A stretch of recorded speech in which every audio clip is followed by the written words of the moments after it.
Me hāngai tonu ngā kōrero ki te kaupapa, kaua ki te tangata. Koe rā tā te mema o te tai haua uru i te rānei, i te rā poitanga atu o te hapori o Kāpiti ki waho i te whare pāremata i te rānei, ki te whakahe i te huarahi hou ki tō rātou takiwā. Kei a ngā Huia Wade, ngā tai pito pito. He poi hau pango, ai whakahe i te whakāturanga o ngā huarahi matua e rua. Our city is made up of people and yeah, it's got to be personal. The roads affect everybody personally. Kai te pukuriri ngā hapori o Kāpiti me Wikitoria ki ngā mahere a te waka kotahi. It's going to throw a lot of people and muck up a lot of people, and all we want is a road to alleviate the highway chaos at the moment. E whā te kaumātoru ngā kāinga ka turakina ki Kāpiti, e toru te kaumātoru ki Wikitoria. Ko te minita te papa o ngā wero.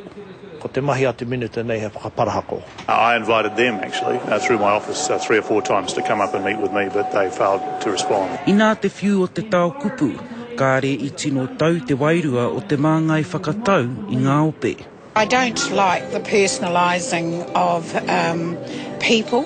You know, they've got these posters. I probably wouldn't have agreed to come. Engari ko te hiahia ke o te kāwanatanga e ai ki te minita, ko te whakakore atu me te whakamāmai e nei momoraru I runga I ngā huarahi.